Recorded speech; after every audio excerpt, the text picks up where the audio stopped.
नमस्कार, आपके साथ मैं हूं जोहम रुबा और आप देख रहे हैं यूपी की बात। यूपी की राजनीति में अब ब्राह्मण और क्षत्रिय वोट बैंक की एंट्री हो चुकी है। अखिलेश यादव ने महाराणा प्रताप जयंती पर क्षत्रिय महासभा को साधते हुए सपा की नई सियासी रणनीति का संकेत दिया। 2027 चुनाव को देखते हुए पार्टी अगला पिछला गठजोड़ मजबूत करना चाहती है। सपा मुखिया अखिलेश यादव वैसे तो पीडीए यानी पिछड़ा दलित अल्पसंख्यक की राजनीति के लिए अक्सर चर्चा में रहते हैं, पर अब अखिलेश ब्राह्मण और क्षत्रिय वोट बैंक हासिल करने के लिए रणनीति बना रहे हैं।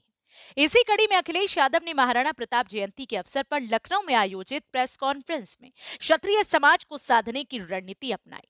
कॉन्फ्रेंस में अखिलेश यादव ने महाराणा प्रताप की तस्वीर पर माल्यार्पण कर उनके बलिदान को याद किया। इससे पहले अखिलेश यादव ने पार्टी के ब्राह्मण नेताओं के साथ बैठक कर ब्राह्मण वोट बैंक को साधने और ब्राह्मणों को बड़ा संदेश देने की कोशिश की थी।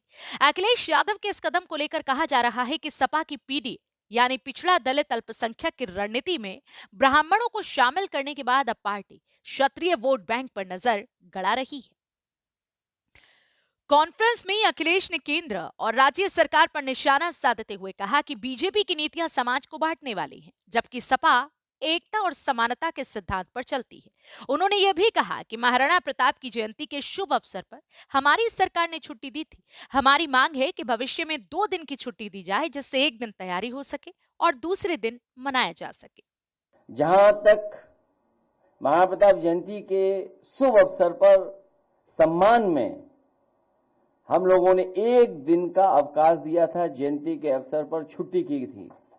आज हमारी मांग है सरकार से कि जब हम आप सब मिलकर के उनका शौर्य, उनका बहादुरी, उनका साहस, उनका बलिदान, त्याग याद कर रहे हैं, तो कम से कम भविष्य में 2 दिन की छुट्टी जरूर की जाए, जिससे एक दिन तैयारी हो सके और दूसरे दिन हम लोग बहुत खुशी और बहुत उत्साह के साथ मना सकें।